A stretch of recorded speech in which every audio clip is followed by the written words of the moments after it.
SCV. I'd like to call to order this special board meeting of the SCV GSA Board of Directors. We will begin with the Pledge of Allegiance. I'd like to ask Director Atkins to lead us in the pledge. Thank you. If you have a hat, please doff it. Place your right hand over your heart and let's pledge allegiance to this gorgeous flag. Ready? Begin. I pledge allegiance to the flag of the United States of America and to the republic for which it stands, one nation, under God, indivisible, with liberty and justice for all. Thank you. Thank you. I have some announcements to say for the record. This meeting is being recorded. Please note that the audio and presentation materials will be available to the public on the SCV GSA website. We will use the following procedure for approving items and taking public comment.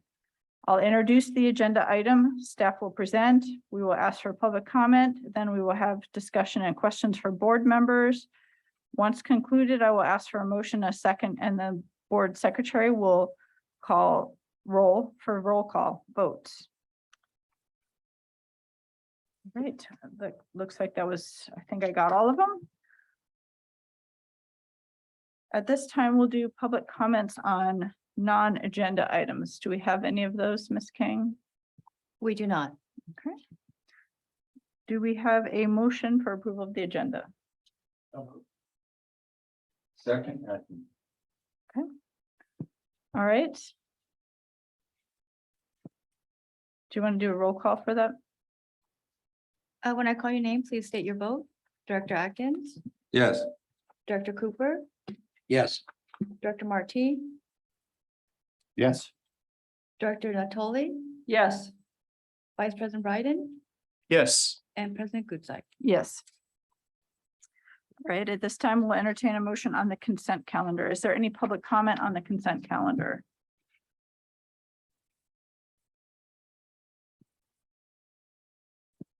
All right, seeing none, I'll entertain a motion on the consent calendar.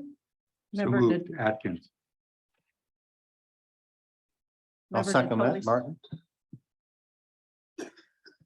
Do we have a public comment on this one? There is no public comment. Okay. When I So- call your name, please state your vote. Director Atkins. Yes. Director Cooper, Yes. Director Martin, Yes. Director Natoli, Yes. Vice President Biden, Yes. and President Gutzeit. Yes. All right, our first discussion item will be 3.1, which is the quarterly status update for the groundwater sustainability plan implementation.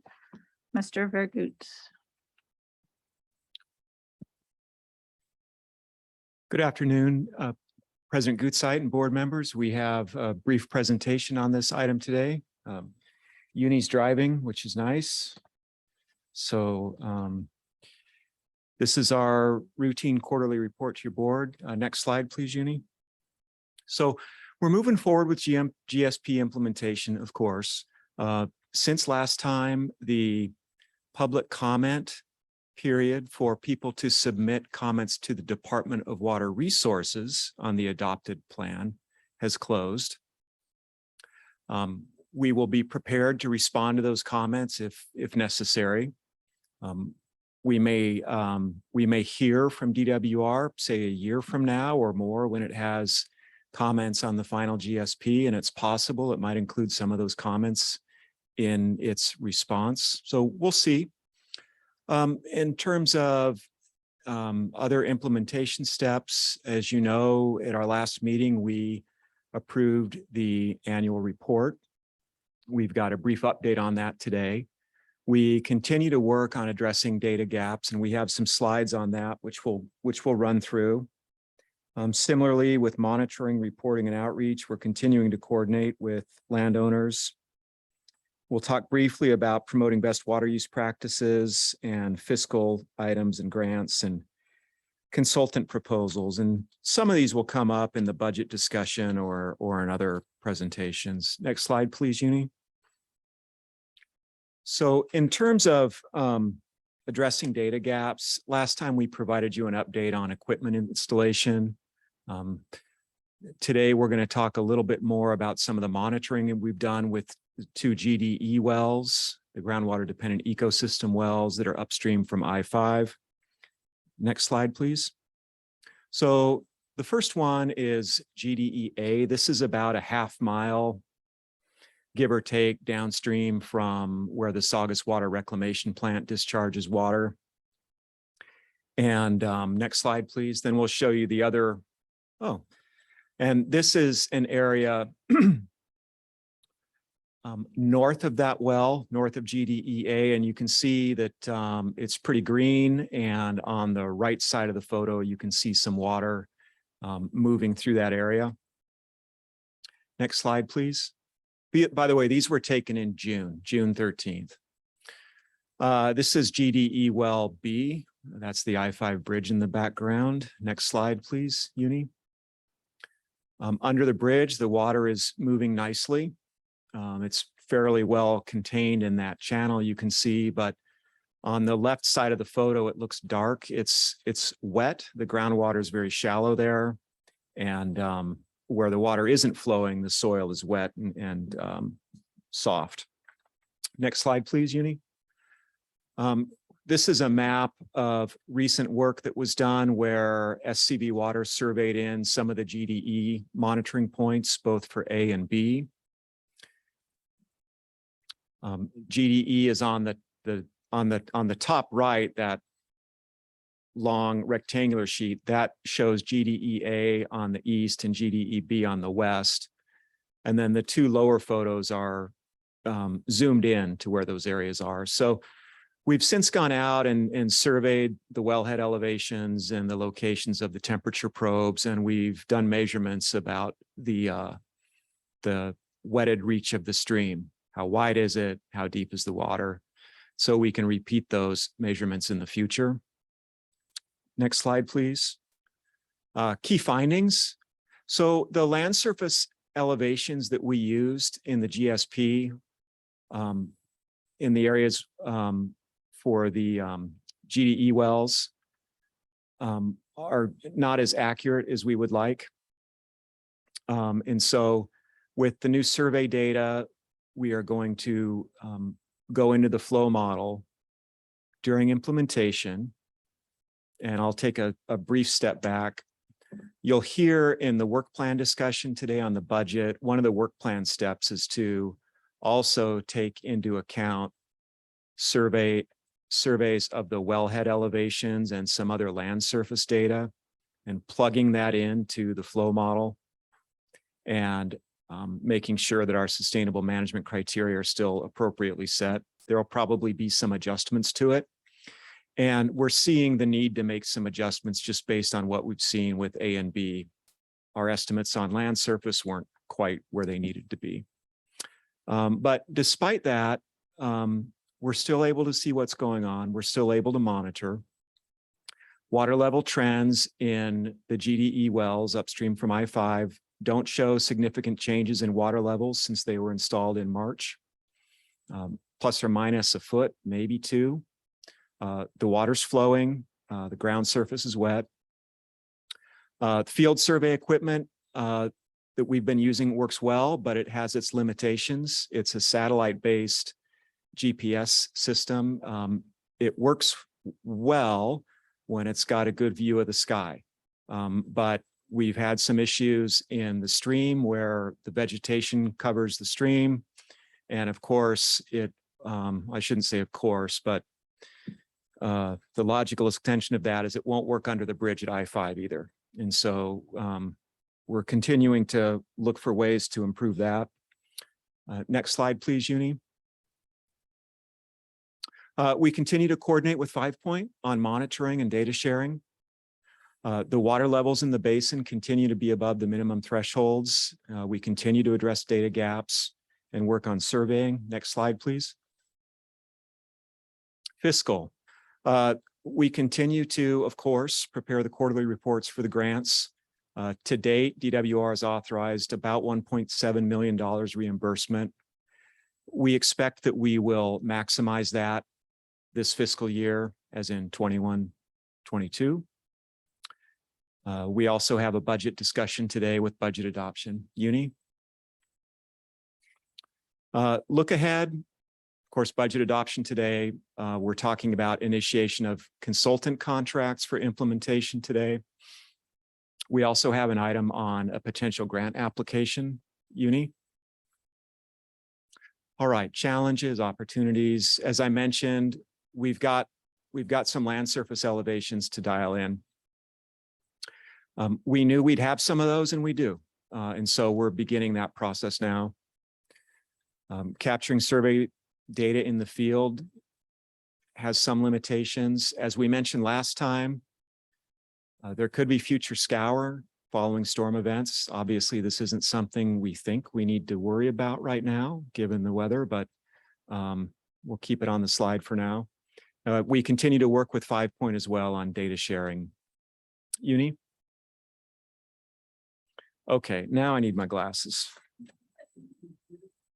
Man, BJ, I can hear you now telling me 11 Point. Sorry about that.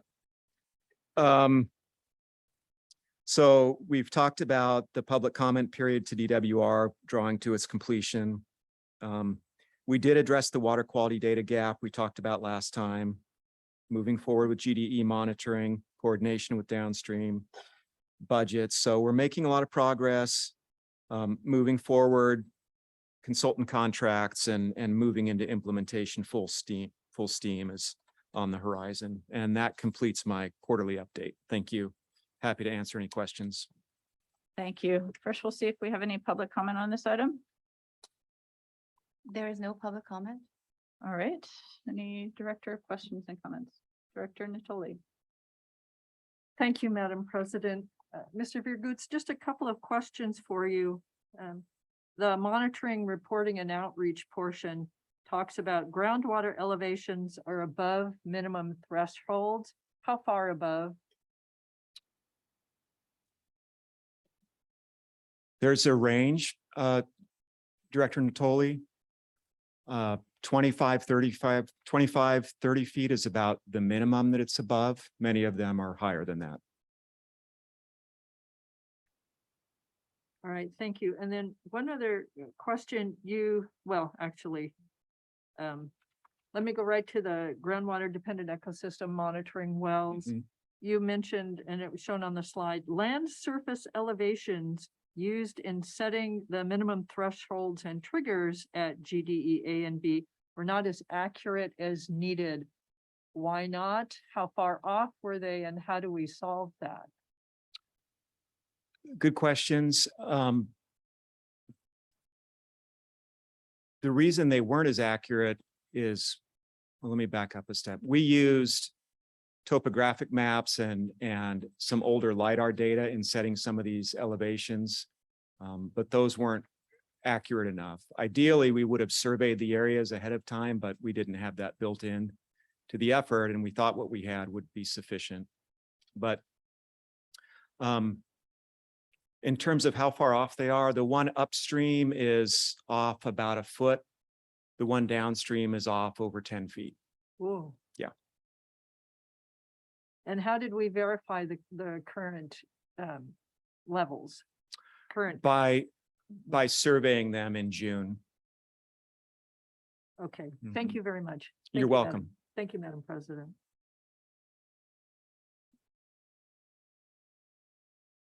Director Martin. Thank you, President Gutsite. Rick, thank you for the thorough report. Good to see that the results are positive and favorable at this point. But following up on Director Napoli's comments about the ground surface elevations, what are your reference, or do you have any monuments out there to measure or to survey, or is it all just existing ground? Good question. We used in the last survey that we did, we used the piezometers, the top of casings and their Okay. bases. We didn't tie it into any existing benchmarks. The field equipment we were using is a Trimble GPS that communicates with 4 or more satellites. And It has vertical accuracy of within a centimeter. So in terms of surveying in hard points, top of casing of the piezometers, the plastic pipes where the temperature probes are placed. The softer points are done where we find them. For example, wherever the flowing water is along the river, that's where we take the survey points. What is the frequency that we take survey data? We're developing that right now. Our initial run was just to go out, get everything mapped in. I expect we're going to be doing it as SCV water quarterly to verify that things are on track. And that'll also include manual measurements of water levels. So one last question. Is the accuracy of what we're doing consistent with the thresholds that we've established for making determination? It is. Okay. It is. As I said, we've got to make some adjustments, but we're clearly in the ballpark. Okay, well, I lied about the last question. One more, actually.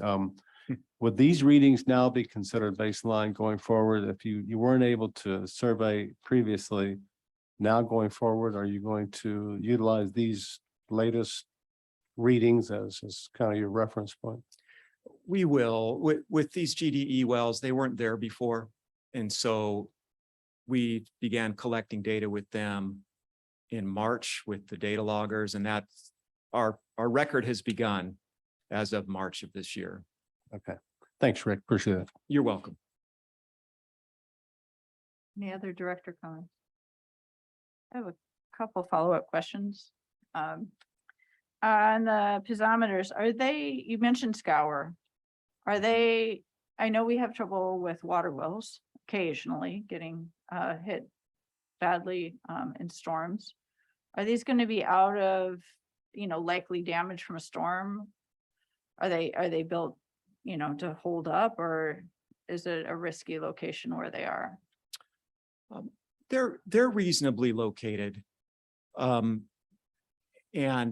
they have steel enclosures that come up out of the ground that are locking.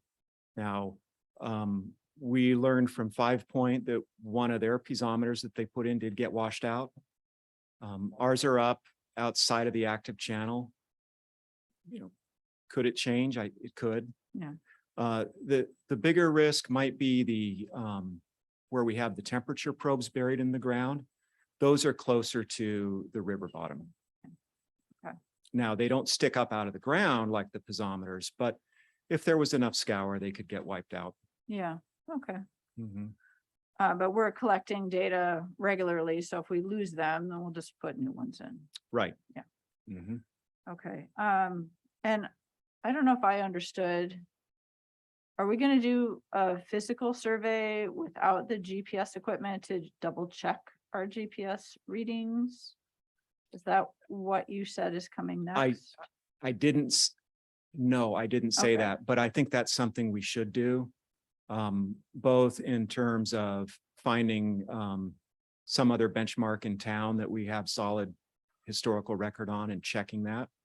Absolutely, we should do that. And Yeah. then also, when we're out in the field, I'd like us to resurvey some of the hard points, like the tops of casing and things, just to make sure there's no drift in the Yeah. instrument.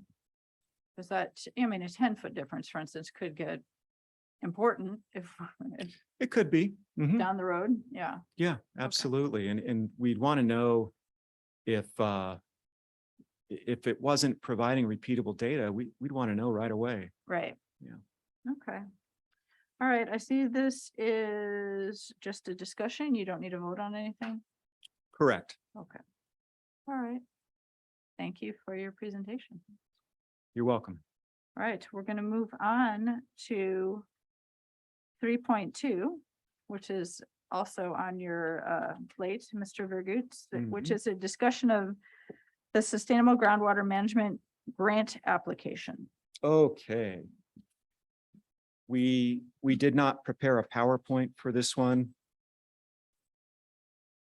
So let me just scan my notes. So it's grant season again. As your board is aware, we've been successful with receiving grants from the Department of Water Resources to help with development of the GSP. There is a new grant coming down the line under the state's Sustainable Groundwater Management Program. The state is making about, well, they're making $200 million available for high and medium priority basins. Our basin here is a high priority basin.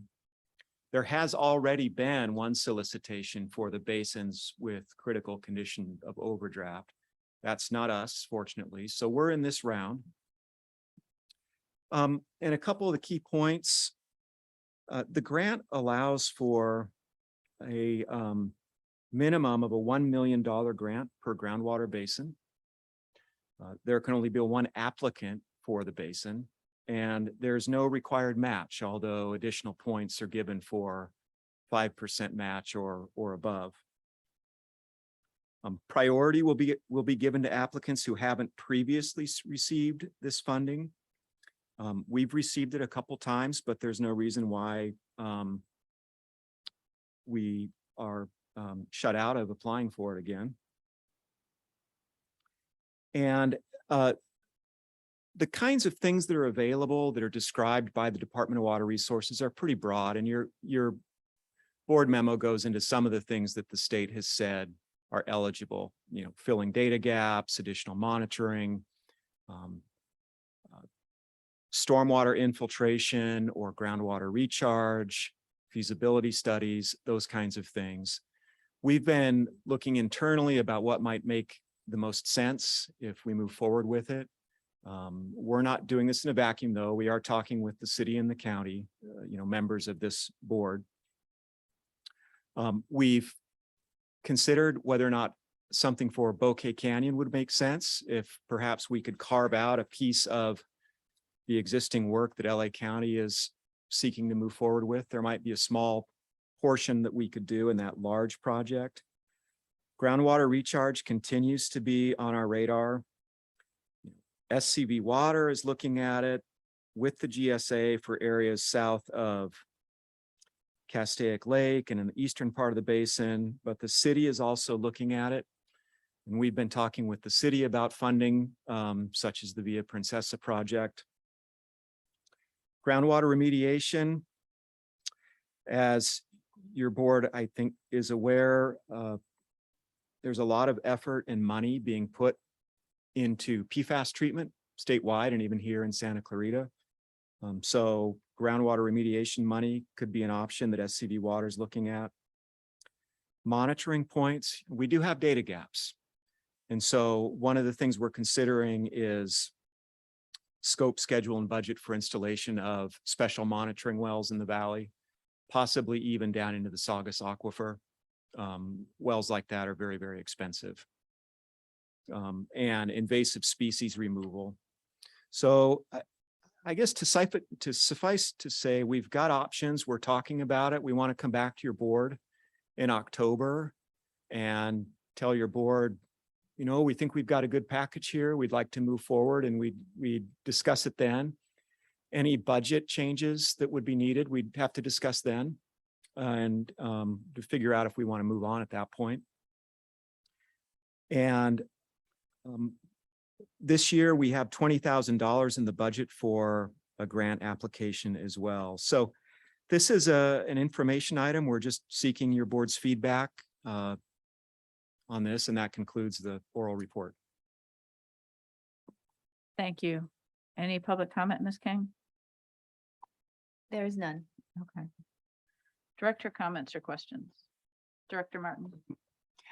Thank you again, President Goodside. Rick, I'm particularly drawn to the statement on the first page where it says only one application will be accepted per basin. Right.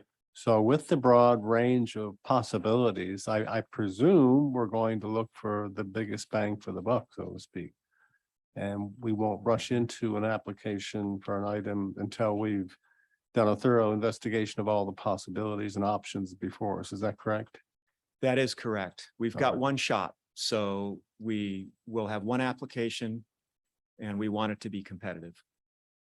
Very good, thank you. You're And welcome. obviously SCV Water, I think, has done an excellent job of pursuing grants, and I assume it will be no different for the GSA. So thank you.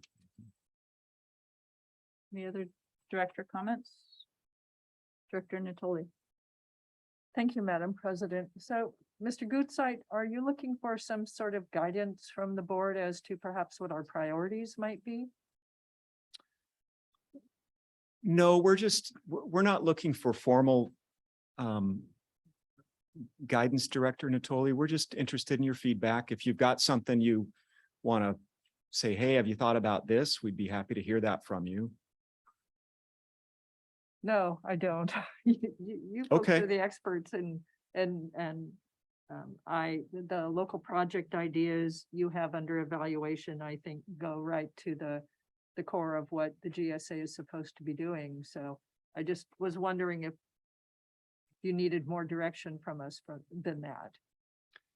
No, at this point, just know that we're talking with the county and the city and putting our heads together. And so when we come back to your board, it'll be something that the members have thought about together.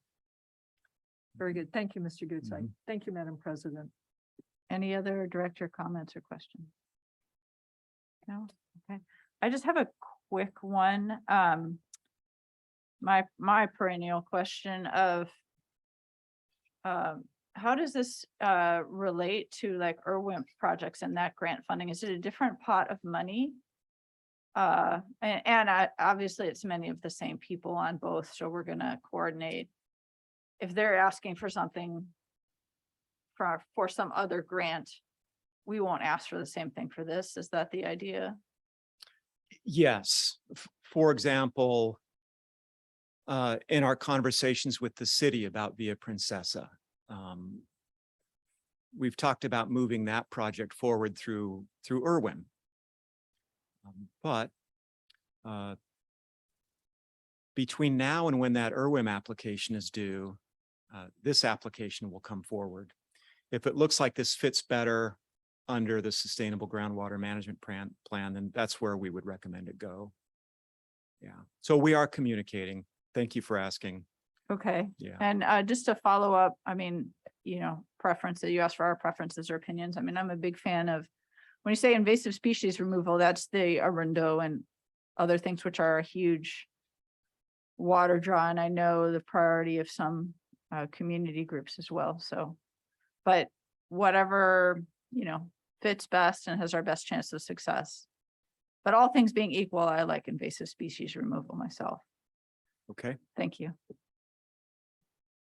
All right, since there is no action needed on this one, we will move on to 3.3, also by Mr. Vergoots, as an addendum to the Santa Clara River Valley East Groundwater Subbasin Sustainability Plan Annual Report. Yes, thank you, President Gutzeit. Last time we talked to your board, your board adopted the 2021 groundwater, the GSA annual report, but we had a data gap and we talked about it at that point. So last time we had four of the 5 components completed. We advised your board then that for 2021, we were in the green for groundwater elevations, storage, subsidence, depletion of interconnected surface water. But we had this data gap that needed to be filled, and that we'd come back to your board. Next slide, please. So in terms of data, when we talked to your board in March, we were waiting on data from these wells that are shown on this slide, all those blue dots. There are, I think, 51 of those wells, and that data came in the form of an update to the Salt and Nutrient Management Plan report. Next slide, please. So the Salt and Nutrient Management Plan report was released in April, and we have reviewed it with our GSA or GSP goggles on, if you will. to see if we're still within where we want to be. What we found is that the report identifies there are some areas that have elevated salts in management zone 1B, both TDS and sulfate, and zone 4. Next slide, please. This is a map that identifies the location of management zone 1B. If I could, it's in the middle of the map in this cross-hatch area.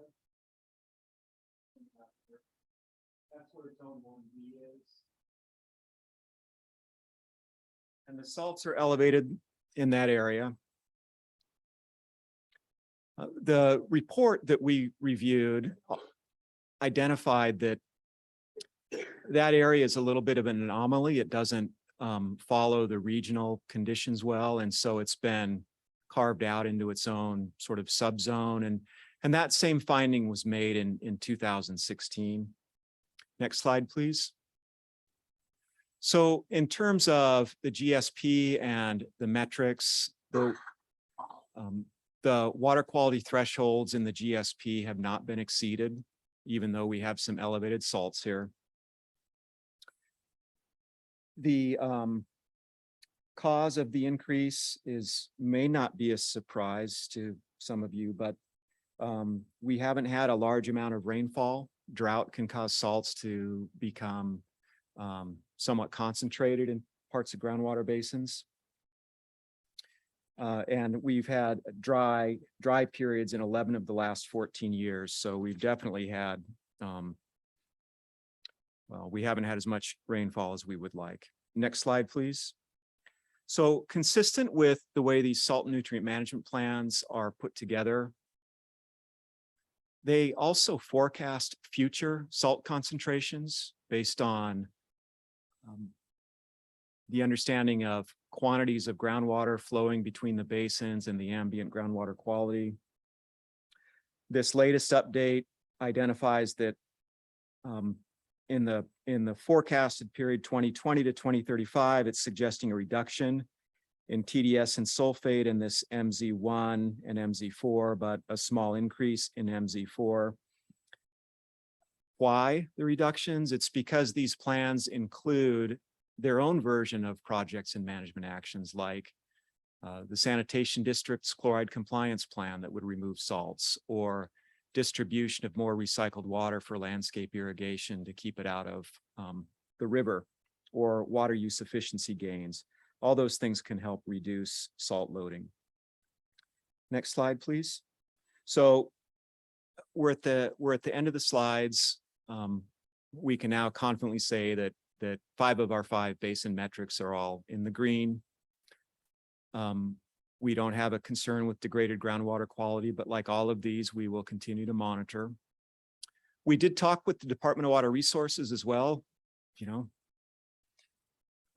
explain to them what happened, and they got back to us and they said, just give us your update when you give us your next annual report. So we'll do that then. And I think we can close the book on this and move on. And that was all I had. Thank you. Thank you. Director comments? Let's start. Director Cooper. Rick, how much were the increases? I would have to look it up. I should know that. Uni, is Ernesto on the line? Yes, he is. Yeah, the salt increase in that area. Okay. I asked Ernesto to be here today with us virtually, so Ernesto, did you hear Director Cooper's question? Hi, yes, this is Ernesto. Can everyone hear me okay? Yeah. Great. Hello? Go ahead, Ernesto, we can hear you. Oh, perfect. The increase, I'm looking it up as we speak here. Let's see. While he's looking that up, Rick, can you answer the crosshatched area where did it intersect? Where did it start? Where did it stop relative to Santa Clara River drainage? The Well, cross it's- test area was kind of small on the map. sorry. Yeah, it is. It's in the Santa Clara River, Director Atkins. It's upstream from Bouquet Canyon. And so it's east of the confluence with Bouquet Canyon. And it goes up, it's about a mile in length. Ernesto, if you can provide more light on that too, I'd appreciate it. And it was TDS that was elevated, or It was TDS and sulfate. that's directly downstream of Whitaker Burmite. Is it not? It's near Whitaker Burmite. Mhm.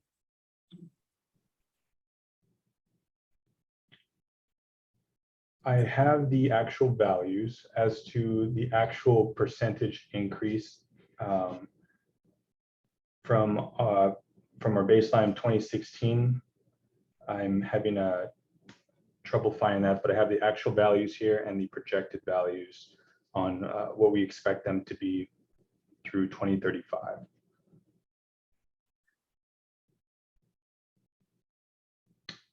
Okay. Go ahead and give them to us. For management zone 1B, ambient water quality for TDS was 906. And the projected average concentration that's modeled out through 2035 will decline to 783. Sulfate in the same management zone for 1B was 286, and the modeling through 2035 shows a decline to 213. 213. Yes, correct. Mr. Cooper, may I ask a question? Please. To what do you attribute the reduction in your modeling? The modeling takes into account the management efforts that Rick discussed, like the salt, the chloride compliance plan, increases in recycled water usage, the Vista Canyon plant coming online, the New Hall Ranch reclamation plant coming online. It estimates those management activities and along with movement throughout the basin and ambient water quality to determine, what these management practices, how they will affect the management zones throughout that study period. These are groundwater quality measurements? Correct. At what depth? It would vary depending on the well. Ernesto, can you provide some guidance on the depth of groundwater that we're sampling? It will vary by well, and depending on the management zone that was studied, there's a number of wells. So for example, in management zone 1, there were 18 wells, and from those 18 wells, there were a number of samples that were taken for during the study period. Just for example, for nitrate alone, there's 365 sampling events for that zone. So the depth is going to depend on which zone, which wells. I could respond back through email if you'd like. With Why don't we just do it generally? Are we talking about the alluvial? only? yes, Yeah. Okay. Nothing in the Saugus. management zone 6 is the Saugus. So anything management zone 1 through 5 would be alluvial wells, and management zone 6 measurements would be is considered the Saugus aquifer. And if the reductions don't take place, does that damage the ability to use this water or access the water? Or is it, what risk do we run is the question. So this report is to get an idea of where the ambient water quality is, how it's trending, model it, update the 2016 model based off of current measurements of water quality. And this plan also allows us to make adjustments if the modeling shows that there's going to be any increases, allows us to make adjustments to help mitigate those impacts. So currently, the recycle water projects that we have planned and that were modeled are showing that there's going to be a decrease, a net benefit to the basin by implementing all of these current and planned projects throughout the study period. Director Atkins, do you mind if I ask a follow-up with Ernesto? Because I think I know, Ernesto, Director Atkins, I think, was asking about risk if these levels don't come down. And I think the answer is it can jeopardize future permitting for recycled water projects and those kinds of things. Is that right? I'm sorry, can you repeat that one more time? I think the risk to not meeting the numbers in the future is that it could make it harder to get permits for recycled water projects and those kinds of things. Is that one of the risks? Yes, that's correct. Okay.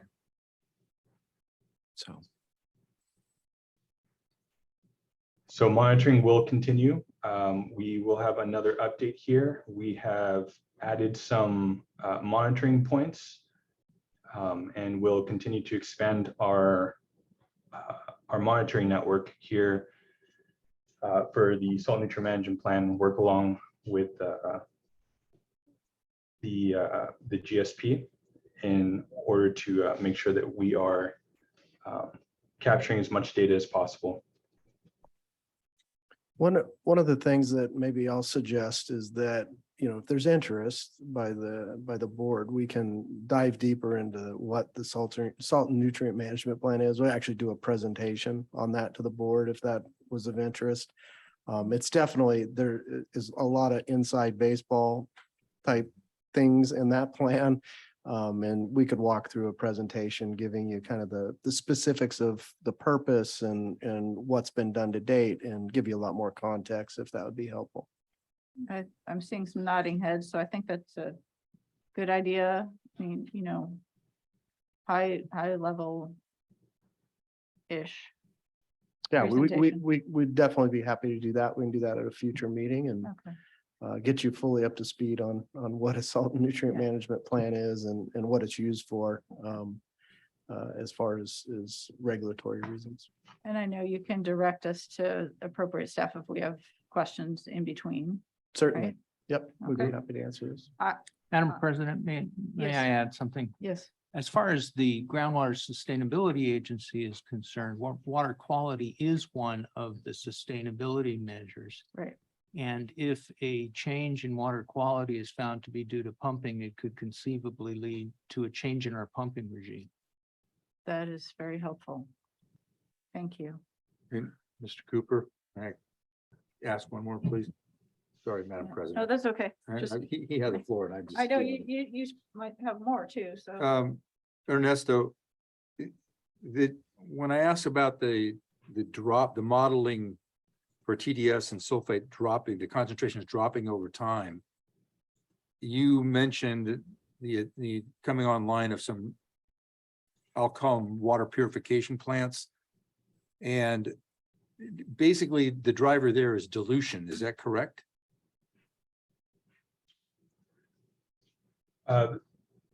Essentially, we are with recycled water use, less of that is going to the river and it's getting used for recycled water for irrigation.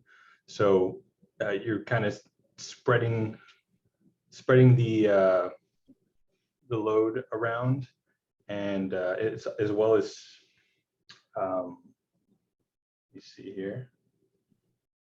Okay. as well as anticipating that, we're gonna have a little, hopefully, a little more dilution just from, we're planning for dry years, but if we get some rain here, dilution will help that. That, I think the salt and nutrient management plan presentation would be very informative. And it would help the board. So I'll look forward to that. Thank you.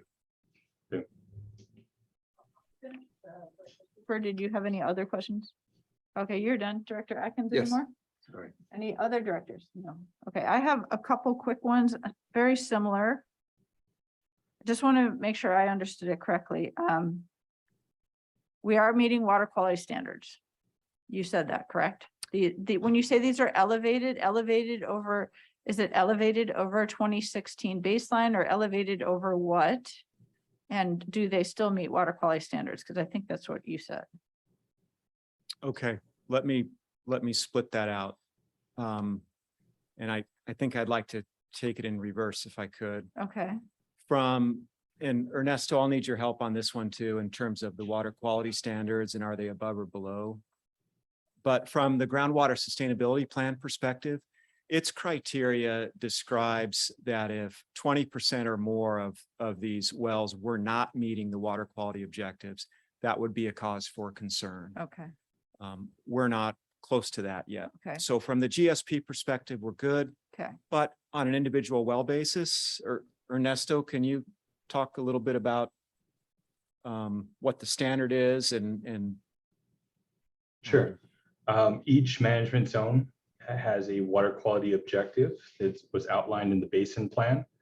And the water quality objective for the majority of the zones has been met, with the exception of, as Rick mentioned, zone 1B, which seems to be an outlier within our basin, has an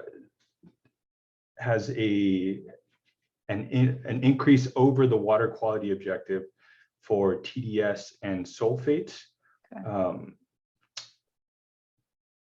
And management zone 4 has an increase in TDS over the water quality objective for TDS as well.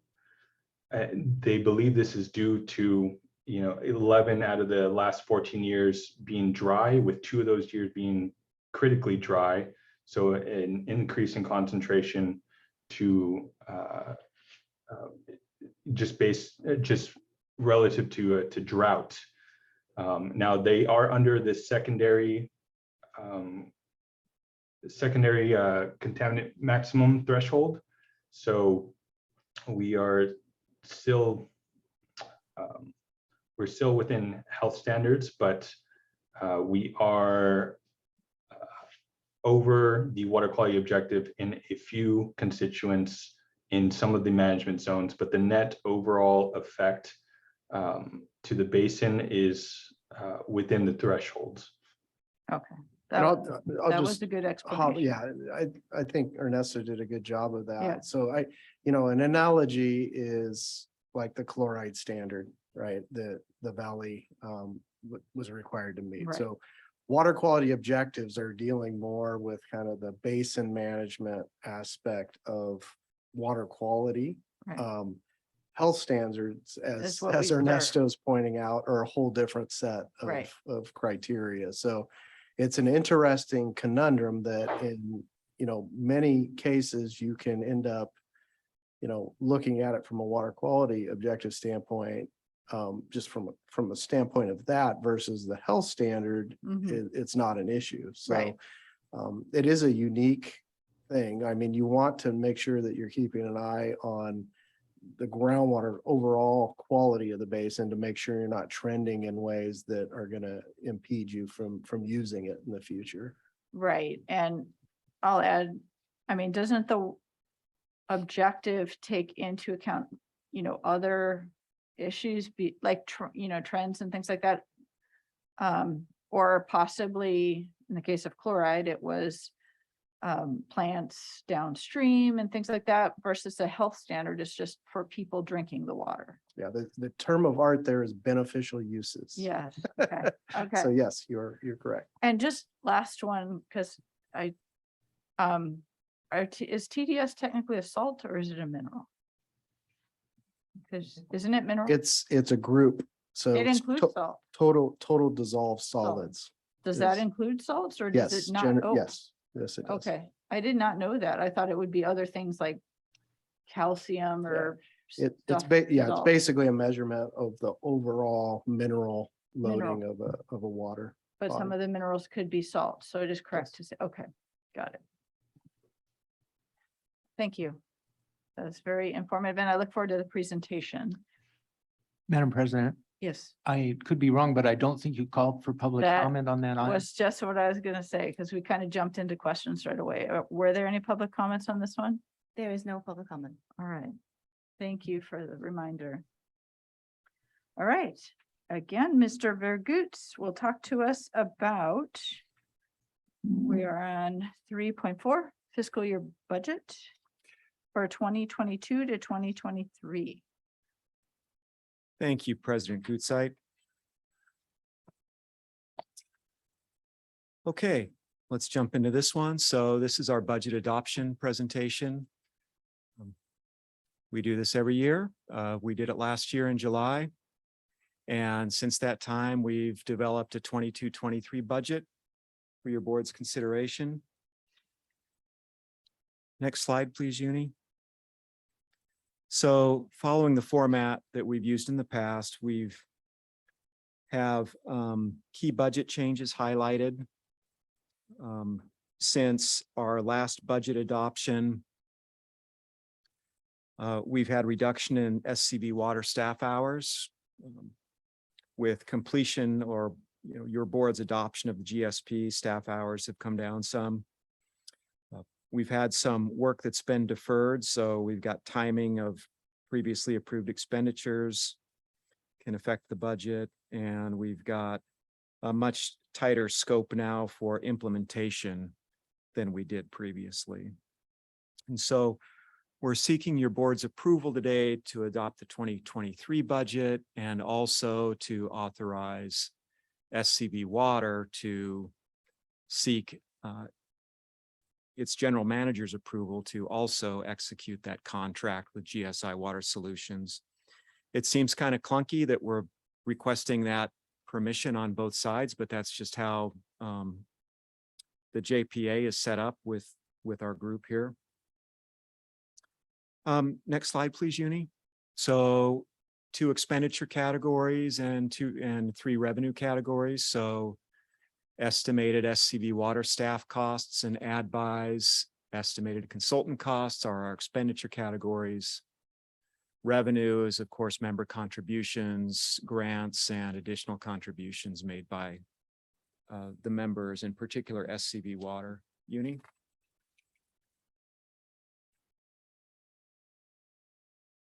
Okay, working through the board memo, just at a high level here. Table 1, estimated SCV water staff costs and ad buys. So there's a lot of administrative work, of course, that goes into here. Administrative support, managing consultants, developing board packages, financial management, grants, contract administration. As I mentioned, our costs for 21-22 were lower.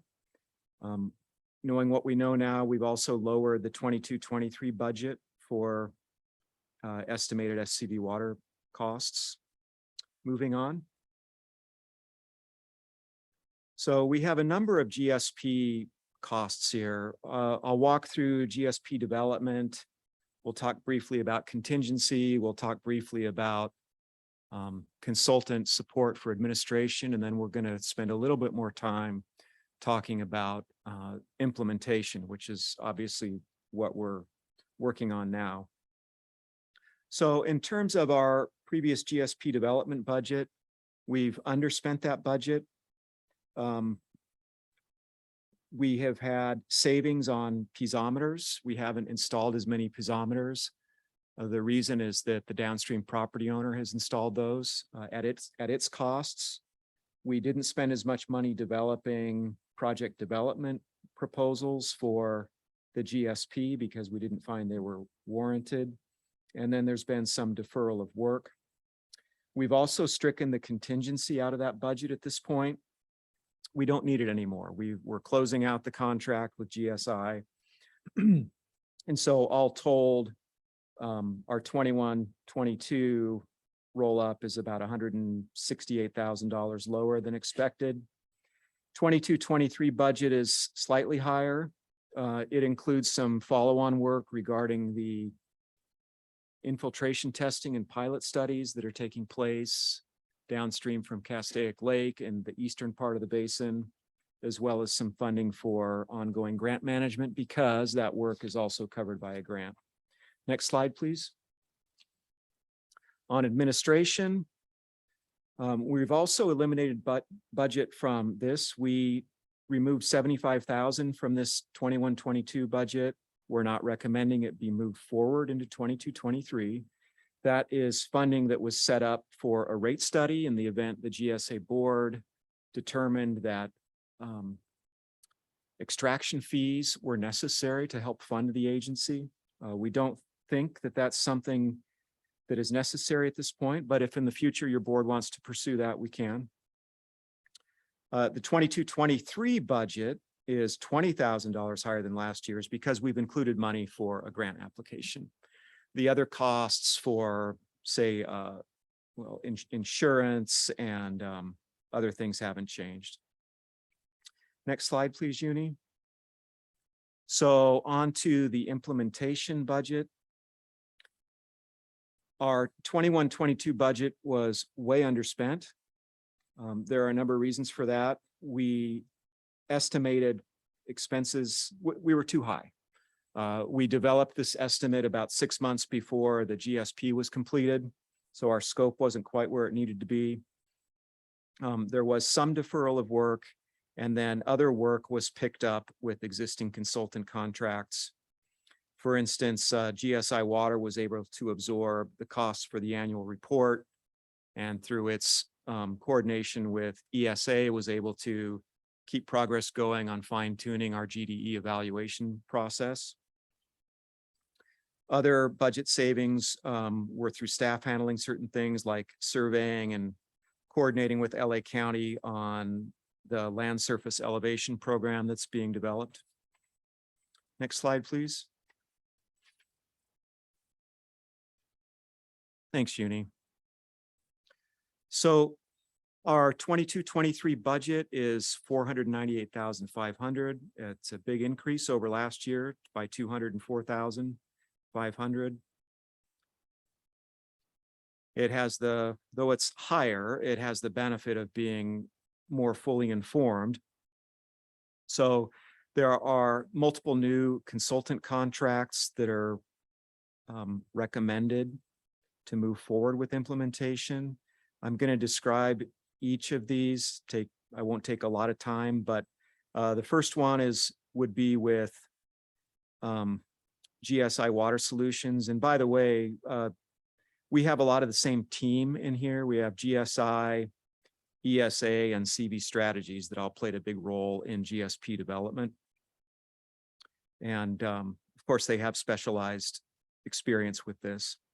So technical consultant implementation support, there's a lot in here. It includes cataloging a number of data streams that we're now tying into for the GSP, both in terms of required information for annual reports, but also required information just in general for basin management. There are a number of data streams coming in. GSI will perform QA/QC on those. And when they're done with that, they would throw the data over the virtual fence, if you will, and it would be put into a data management system, either operated or administered by SCV Water, perhaps, or a consultant. They'll also be compiling data and providing regular reports. The idea is that each quarterly report, each quarter when we meet with your board, we can provide a clear report that shows where we are in terms of the basin metrics. And so there aren't any surprises. Another point here, which I mentioned, the work would include incorporation of updated reference point elevations on the wells and land surface elevation data, folding that into the flow model and adjusting criteria as needed. We knew we would need to do this, and here we are now. We need to do it. So when we developed the GSP, we knew we would have to fine tune things, and so this will be our first run through at fine tuning the criteria. And of course, we'll keep your board up to date on that. It includes coordination with other consultants such as CV Strategies and ESA. It includes an annual report and support with groundwater dependent ecosystems. Moving on to the CV Strategies contract.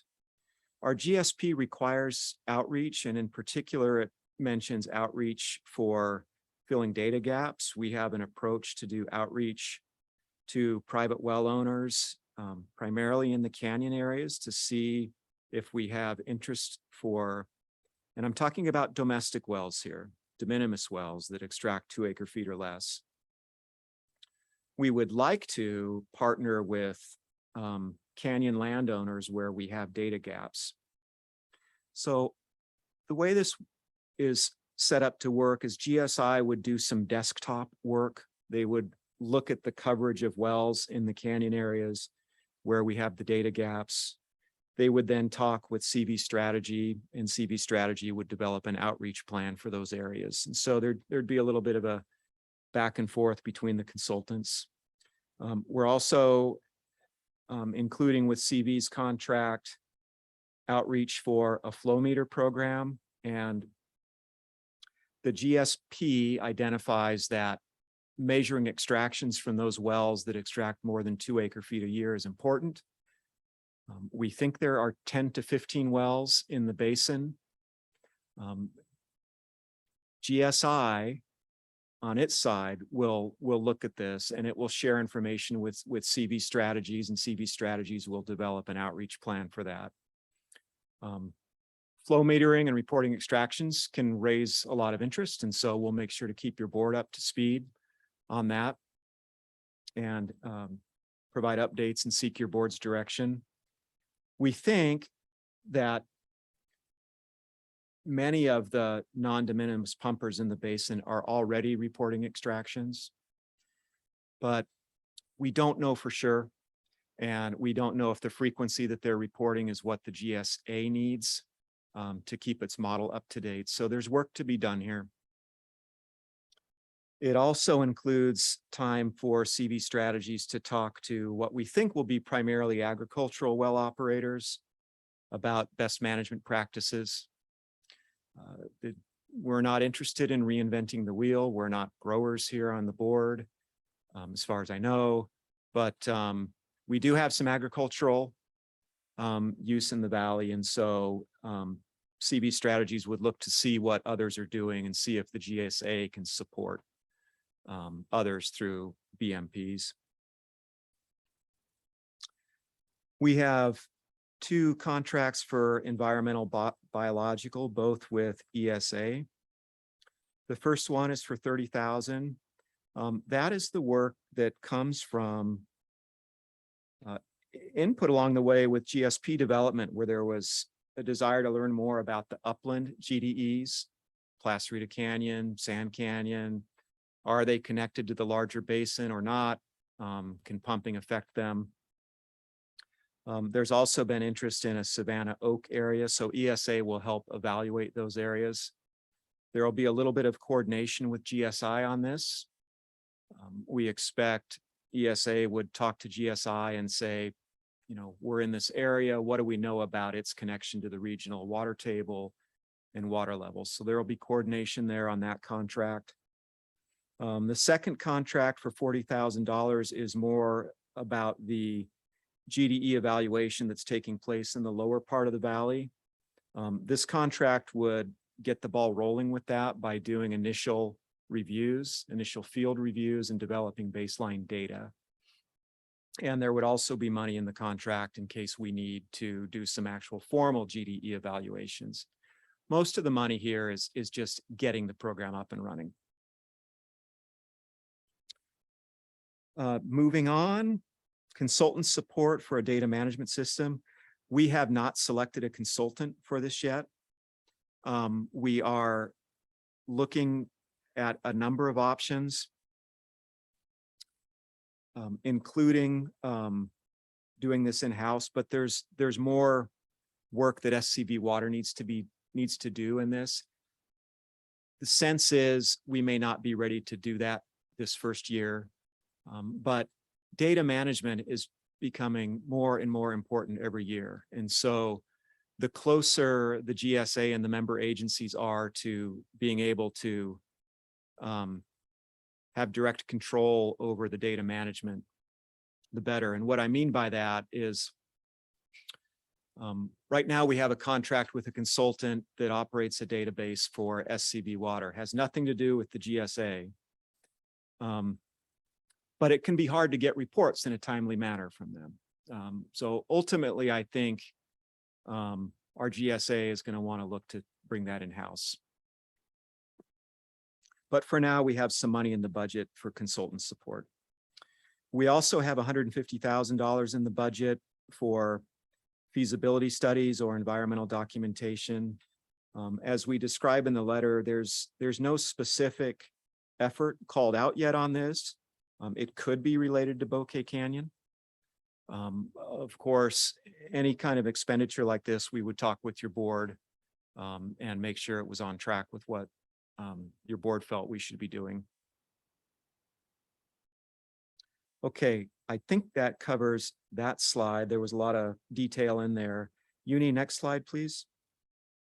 So summary for all of our task 2 consultant costs.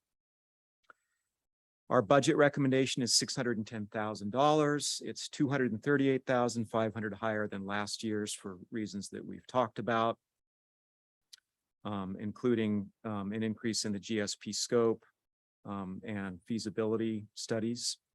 Next slide, please. Summary. We made it. So we've talked about the table 1 and 2 costs. We've done a great job maximizing the grant revenue. And by the way, Cheryl Fowler at SCV Water keeps the wheels on the bus with our quarterly reports and everything else. She's doing a great job with this. But we do not see a benefit of grant revenue in 22-23 at this stage. As a result of a higher budget and loss of grant revenue, our additional revenue required increased quite a bit over last year. Next slide, please.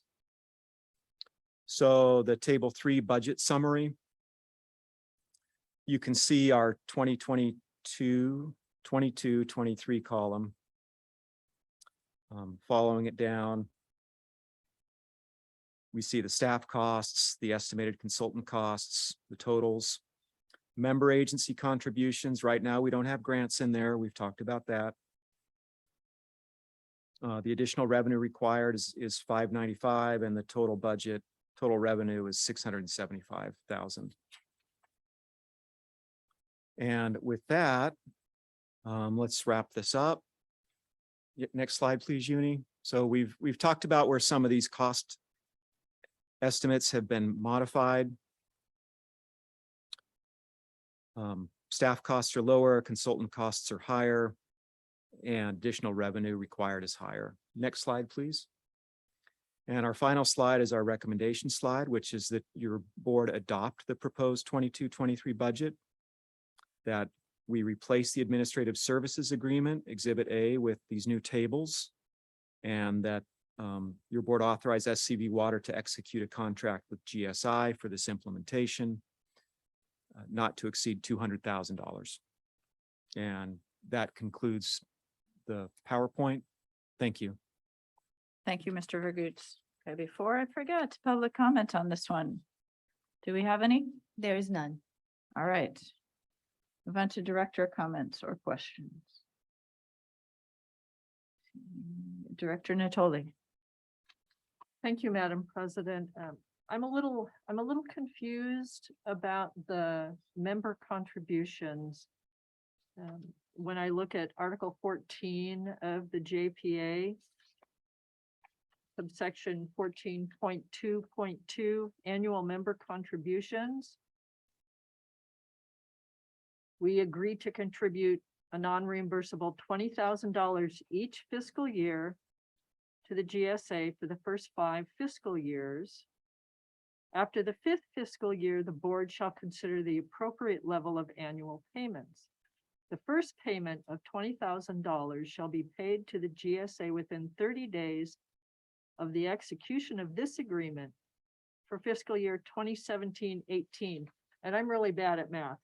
2017-18, 18-19, 19-20, 20-21, 21-22. So I think the county was planning on, well, there's our 5 years at $20,000 a year. And now we are supposed to, payments for subsequent fiscal years shall be paid to the GSA within 30 days after the start of each fiscal year thereafter.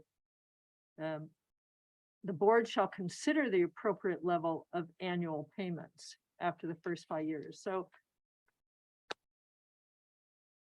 tell me what I'm getting wrong. That it seems like we've made our contributions for the first 5 fiscal years, and now we need to decide what we should be contributing, because I have to go back to the Board of Supervisors and say, it's not really been 5 years yet, or this is what was meant by 5 years, or now we've decided it needs to be more. So please help. Understood. And I may need a little help from council here. I think your question is whether or not the intent was to apply the fee this year, right? Well, there would be a fee, but what is the fee? Mm-hmm. Because the way I read this, we've paid our 20,000 for the first 5 years, first 5 fiscal years, and now we need to decide what it should be. And then I need to go back to the board and say, now we've decided it needs to be whatever it is and get their approval. Right. Okay. So am I Well- getting this wrong? And then if I'm not, what do we do?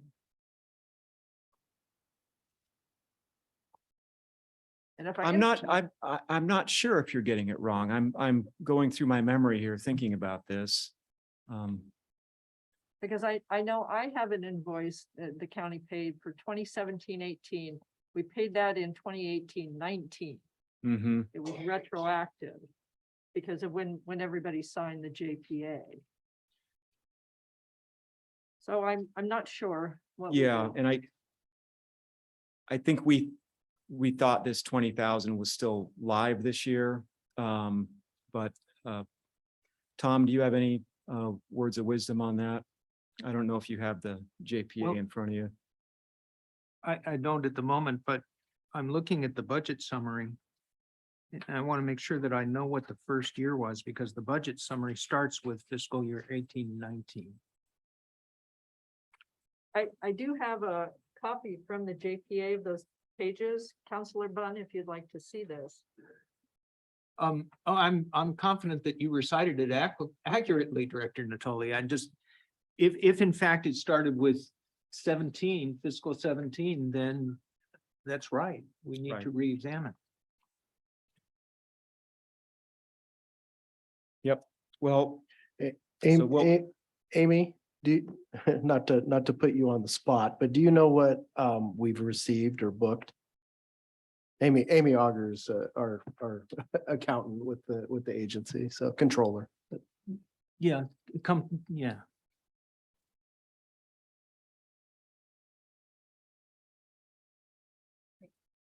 Good afternoon, board members and President Goodsite. We, when the GSA was initially formed, 2 $20,000 payments were received, one for 17-18, one for 18-19, and then it's been billed subsequently each year, 20,000 per member. Did that answer the question? So as far as total payments, so there'd be 5 then that we've received? Yes. I think Mr. Bun, that answers your question. Yeah. Yeah. So So I think Director Natoli's right. I think we have a question on the agreement of reconsidering, the board reconsidering what the payment should be going forward for probably whatever the board was considering an appropriate time period. So is it appropriate to talk about that, Mr. Bun? well, I was just looking back at the way the agenda item is described, so give me a second on that.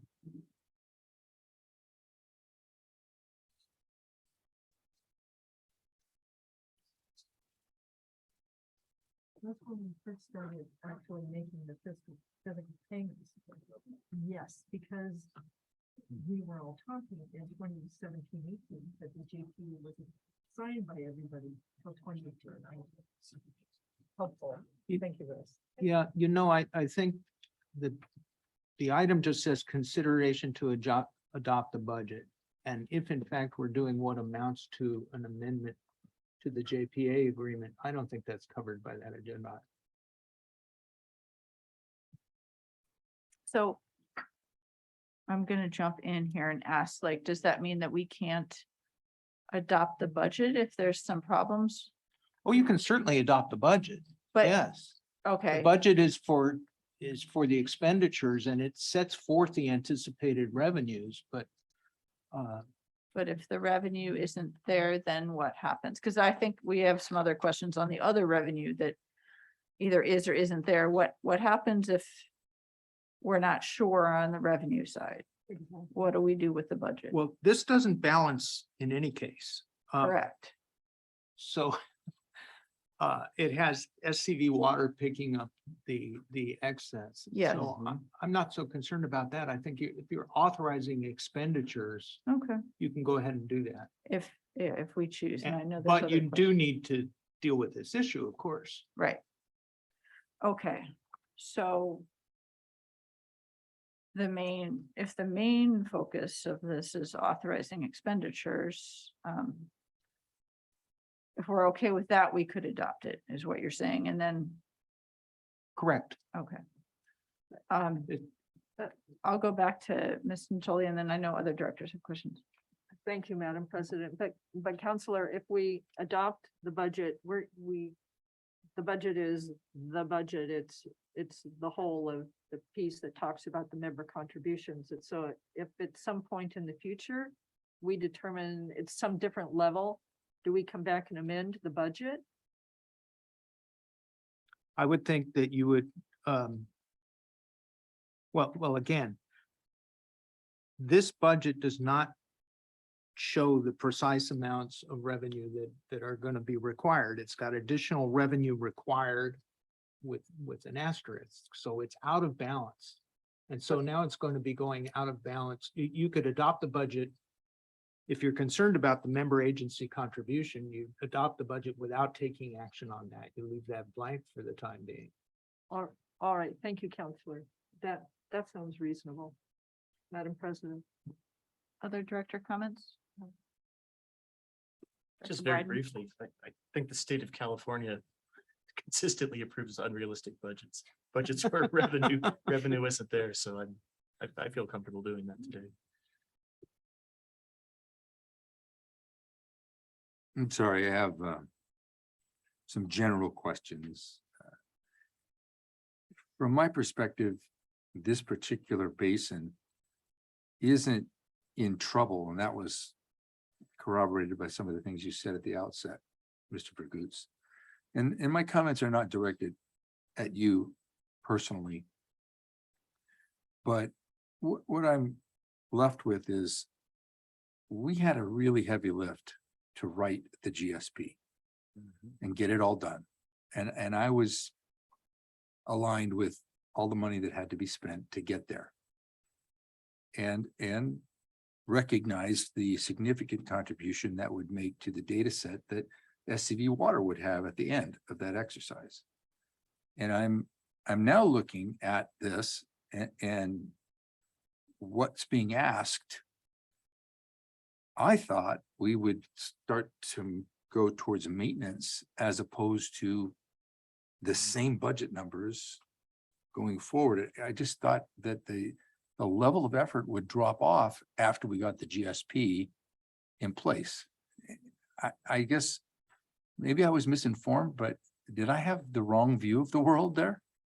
I mean, implementation should be, yeah, some scientists going out and monitor some things and giving us annual reports based on us not being a stressed basin. I can't get my head around having to spend the same amount of money and actually have the budget go up over the years. Now, it's gone down a little in certain areas, but on balance, isn't this budget asking for more money? I think maybe I'll jump in, Rick, if you want me to.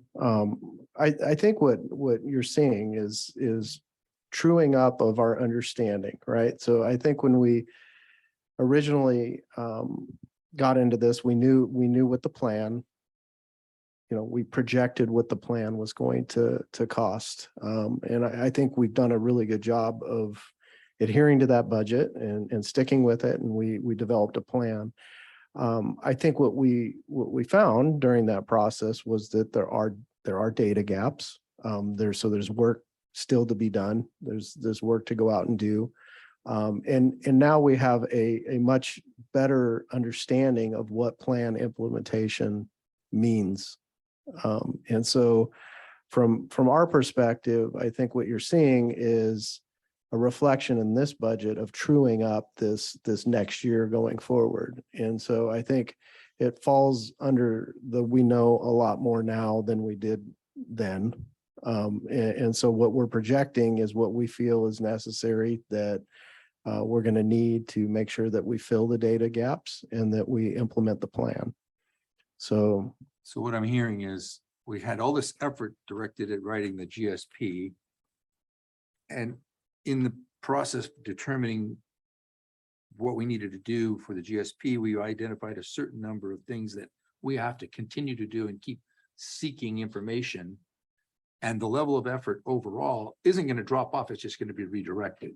Is that what I'm hearing? I think that's fair. Yeah, I think, this is a document. This is going to be a living plan. This isn't something that goes on the shelf. This is something that we have to invest in and continue to invest in to make sure that we're collecting the information, analyzing the information, reporting the information. And so I think, from our perspective, that is maybe a little more than what we had known, when we first got into this, but I think it's evolving to a point where we're understanding what needs to be done going forward. And it's going to be something that this agency has to continually own and make sure we get right going forward. So then the only question that remains is, and I'm going to direct it to you, Assistant General Manager Cole and Mr. Bunn and Mr. Stone. I don't know where he went, and Mr. Vergutz and Dirk Marks. Does the Santa Cruz Valley Water and its ratepayers, are they going to continue to benefit from this redirection of effort? I mean, is there going to be a return on investment ultimately? That's what I'm looking for.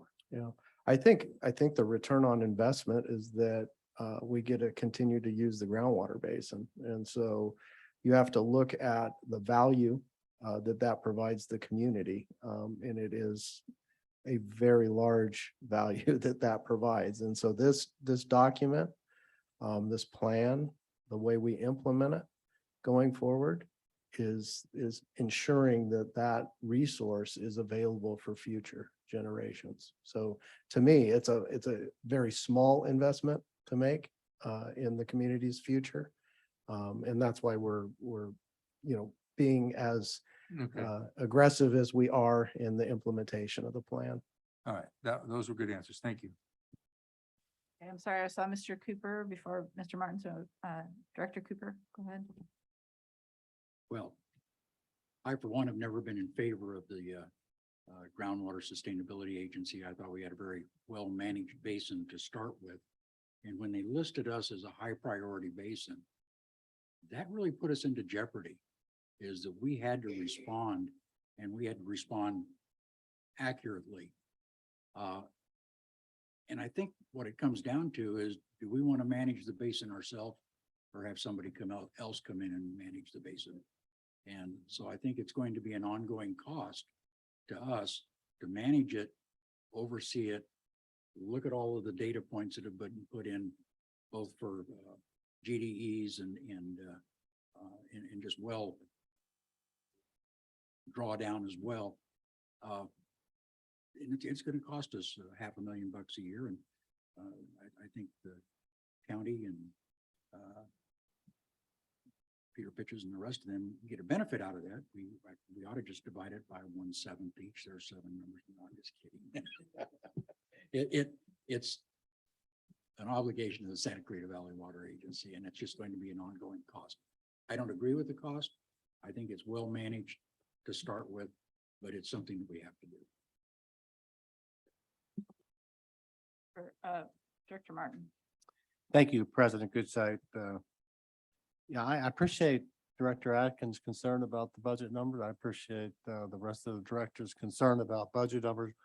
But maybe I'm missing something, but Mr. Cole or Rick, it looks to me that the total estimated staff and consultant costs for FY23 show about a 60% decline from 22 when we were preparing and submitting the GSP. So I do think there's a significant drop off in the estimated cost and budget numbers for staff and consultant costs, which is where your cost would be for preparing a GSP.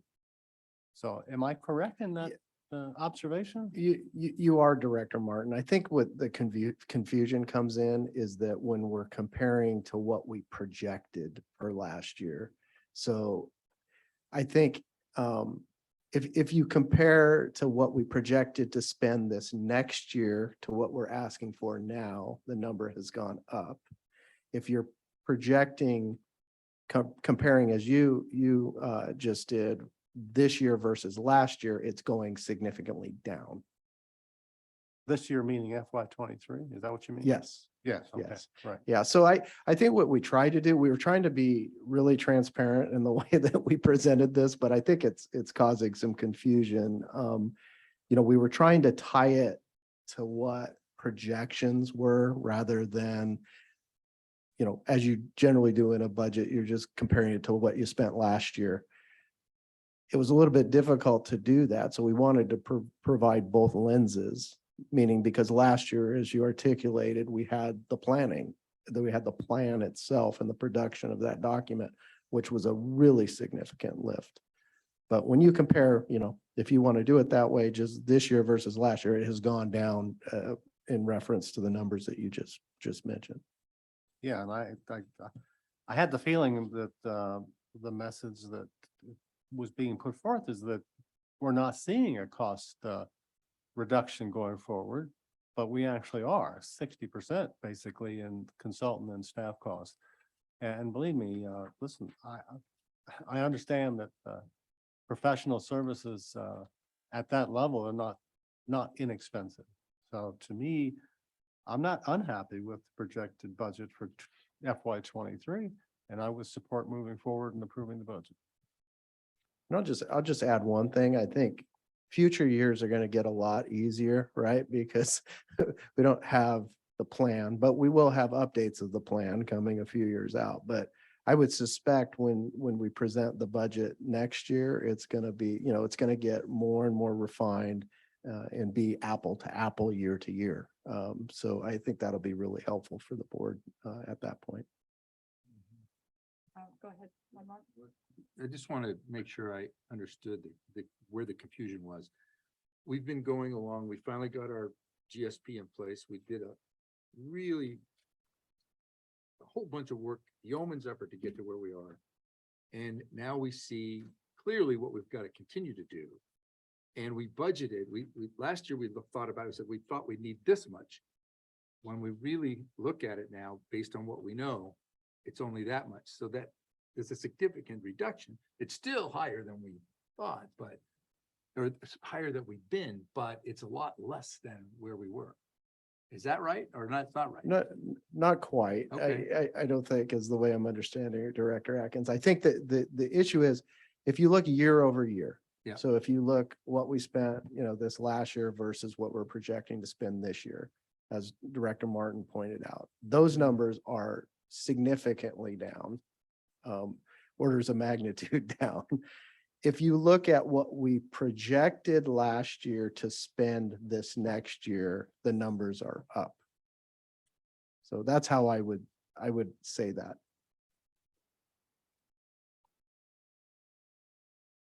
So, and I apologize, Rick and I worked through this a lot, trying to try and make it easy to understand. I could see that missed the boat a little bit. It probably would have been easier to not talk about projection. Yeah, or maybe we versus could, I was numbers. thinking maybe we could have. Yeah, we all love table. Oh, some of us love tables. Maybe just a separate set of tables, because you already got so many years on here, but just the deviation from year to year, a column for that, right? I mean, 2022, 23 compared to 2021 would show the drop, and that's not on here explicitly. We're comparing to a projection. I think not it the prior probably, year. it probably is in here Is it? if you look at the bottom line. I think so. Table. Oh, yeah, right. Yeah. It's just, it gets lost with all the other columns. So Well, what I'm 20 looking at is table 3 that says total estimated staff and consultant. And shows 1,000,002 for this year and 474,000 for next year. Table Is that 3. right? Table 3 is the budget summary. Comes Yeah. at the very Oh. end of the, You're looking at this one. One of the. no, I'm looking at a small table. Table 3, you're right, Mr. Bond. Okay, I was looking at table 3 on this, which is different. Okay, So we clearly had too many tables. we got many table 3s. The message is received on that for Okay. sure. All right, but thank you. And I appreciate everyone's input. I have a couple questions. First of all, way back when you talked about us getting a grant for 1.7 million. Yes, and I don't see like 1.7 million. Is that the total of R2 and R3 combined that we've received so far? Is that the 1.7? It's not quite, I think it's it's- 1.3. Okay. Yeah, it's 1.3. go ahead, Rick. Okay, and that's both of those grants through the years. Okay, Right. okay, so there's not additional money from that coming. That's all received and accounted for. Okay. So the grant application, when would we see that money if we happen to be lucky enough to get the grant application that we're going to do this cycle? Would that be a couple of years out or not this The- fiscal year? The answer is about a year from now. Okay. The state's ballparking June 2023 for awards. Okay, so we couldn't count on it this year anyways, even if we wanted to estimate it, that wouldn't be accurate. That's correct. Okay. And I really appreciate the other director's comments, because I was in the SCV water meetings where we talked about this cost, and some people were really disturbed by the large cost. And I mean, I'll say my comment about how lucky we are to have a large agency over a large valley. Some agencies have to be really struggling with these costs, because I can't imagine everyone is doing the comprehensive study that we're doing and all the effort that we're putting into it. But I very much appreciate Director Cooper's comment that, this valley, there's a lot going on. There's gonna be a lot going on. We are not, a town of 20,000 in the Central Valley, which I just drove through there on vacation and drove back through there. And it's, this is not, the state is not uniform, and we are in a very unique situation here. And it is a very important resource to us that has positioned us better than frankly, a lot of Southern California with the current drought. So I understand the reasoning behind spending this money, but it is an awful lot of money that some basins don't have the luxury of spending or, receiving the information they get from the spend. But we're going to get hopefully some very good information that will hold us for many, many years to come. So it's a balance. Can someone tell me, I'll say I don't agree with I don't embrace Director Bryden's comment about the state of California adopting unbalanced budgets all the time, because I don't like doing that. How do we think about that? Like, at this point, SCV Water could say, no, we're not going to give you the $595,000. We don't know if the county and the city are going to be okay with chipping in their 20,000 or maybe a different number. So we're adopting a budget where we're authorizing a spend, but no revenue. Can we revisit it, schedule a revisit or some other way to feel better about adopting an uneven budget? Anybody that wants to comment? Director Cooper, I saw you first. How about if we approve the budget subject to revisiting the stakeholder participation costs? Or any concern about SCV Water supporting their participation costs? No, ours is, Is it already funded? ours is the main cost. I mean, Is- ours is- is, ours and- is the budget. And it's in SCV Water budget Oh, already? yes. Okay. Yeah.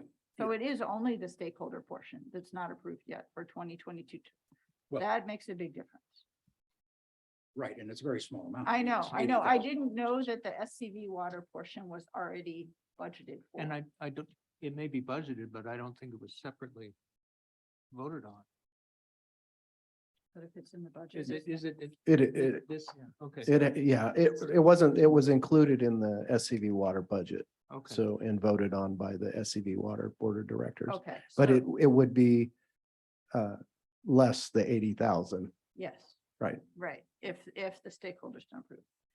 Okay, and then did some of the stakeholders have comments on that? Go ahead. I might have missed this, but do we have reserves? We do have reserves. It's a small amount. I'll have to ask, is Amy, More or less than 80,000? 25,000. Okay, Thank you, That's- Amy. thanks. Director Cooper. I would make the motion then to approve the budget, subject to revisiting stakeholder participation costs. Okay, is I'll there a sec- sec- Okay. We have a motion and a second. Okay. Is Any other director discussion? Okay, Director Atkins? You're right, Mr. Cole. Only one table in 8 really told the story, and thank you for that. We're gonna put that table up front next time.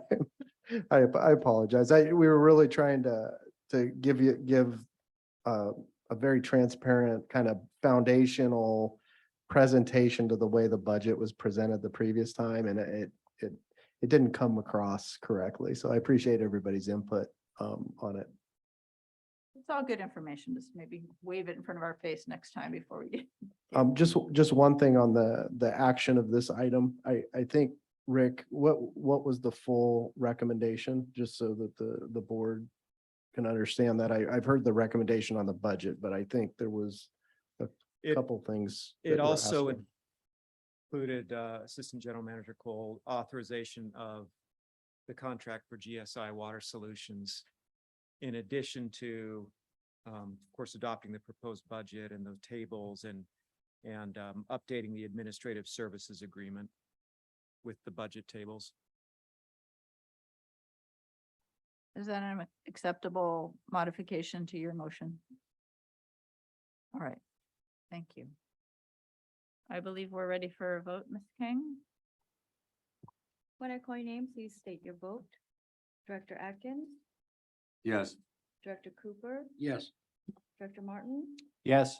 Director Natoli, Aye. Vice President Biden, Yes, President Goodside? Yes. Thank you. And just to confirm, we'll bring back the JPA and the discussion for the board at the next board meeting. Okay, and it, if it takes a while to get it executed or something, then we'll revisit the budget when the other agencies have decided. Thank you. Yep, thank you. The next item is 3.5, a presentation by Steve Cole with a status update on Bouquet Canyon Creek. Yes, thank you, President Goodsite. Brief update. Continue to work with other stakeholders on the Bouquet Canyon restoration project. Obviously, the county is a big portion of that.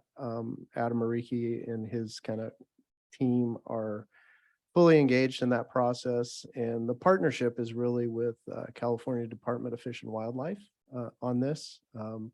I've been extremely happy to see how they are approaching kind of their role in this. They are partnering and making sure that the regulatory aspects are covered, but in a very positive way. So I think that has created a lot of momentum that wasn't there before. The main thrust right now of the group is getting a application in for California Wildlife Conservation Board funding. There's been a couple meetings, one held as recently as this Monday with Wildlife Conservation Board, and that's really been the county and Fish and Wildlife, kind of the broader stakeholder team is having other meetings, but not, specifically in those ones. But we did get a report back. The county has been asked to prepare a full application for that funding. So that will be submitted. It's my understanding on schedule. And then we'll hear what the results are from that. Just so everybody understands, that funding right now is what I will call the planning, kind of getting the project shovel ready. And the planning estimate to get shovel ready, CEQA, the whole kind of soup to nuts on that is estimated about 9 million to do that. So just to remind you all, this project is not a small project. Restoration is a component of the project. There are major improvements to the roadway as well as the drainage and then obviously restoration as a component of that. So that is the strategy right now. I think you'll see the kind of smaller stakeholder group that's really been pushing forward for this funding, getting out in the community and starting to engage with the broader community again to get input on the project and how it moves forward. And then the final thing, SCV Water has been working with the local congressman, Mike Garcia's office. They have been supportive of the project. Believe there will be some federal funding that is coming as well, but there's quite a bit of work left to do on that end. But a request has been made by Congressman Garcia to help put a little bit of federal funding into the pot as well. So more to come. I'm as positive as I've been in a very long time on the project, and ultimately, hopefully we get a good chunk of grant funding here and we can see this thing start to really gain momentum. So with that, I'd be happy to answer any questions. Thank you. First up would be any public comment on this. There is no public comment. All right. Director, comments or questions? No? Yeah, go ahead. It's your project. Your baby. It's the passion. Yeah. Have we been able to get our head around what the total project equals yet? I mean, the roadway roadway improvements are one, restoration is another part. There's other parts to it. Have we been able to get our arms around what the whole project entails and what the total budget might end up being? The county had walked through kind of a high level feasibility analysis early on. I'm a little hesitant just because of what cost escalation has Mhm. done to everybody You these think? last year and a half. It's been, it is really hard to price out projects now, but the number, ballpark that is being talked about is about a $30 million level of effort. That's the actual, all the work that actually needs to get done, and 9 Correct. million to get all the paperwork ready, shovel ready, and then you go do the work, and 2 years, if we get the green light, 2 or 3 years. Yeah, I think, typically it's gonna take you a year to get shovel ready. Okay. And then, if you're fortunate enough to get, the next lift is gonna be getting the real, I'll call it the real funding, Yeah, to do the project, and that's gonna take a lot of work. So, yeah, that's. Okay. I think if you could get it done in 2 to 3 years, you would be pretty that's optimistic. pretty happy Okay. with that, yeah. Well, I'll say that makes the GSP activities look darn right affordable. Heard of that? Yeah, okay, thank you for the update. There's no action on this. The action needed from the board, that is. The next item is approval of resolution GSA 2022-02 rescheduling the regular meetings. And Mr. Berg, oh, you moved. I mean, I did, Yeah. yeah, this is just a very simple item that we're asking your board to consider, that we change our April meeting to March and our July meeting to June, so we can meet the regulatory deadlines, or the budget deadline and the regulatory deadline for the annual report. Thank you. good idea, thank you. I will ask for public comment on this. There is none. Seeing none, any director comments? Director Natoli or? Oh. Who made the motion? Okay. All right, there you go. Did you hear that? Okay. All right, Ms. King? When I call your name, please state your vote. Director Atkins? Yes. Director Cooper? Yes. Director Martin? Yes. Director Natoli? Aye. Vice President Biden? Yes. President Gutzeit? Yes, Thank you. This item has passed. thank you. Any requests for future agenda items from the board members? Seeing none, we can adjourn. Thank you to everybody for coming. Happy 4th of July.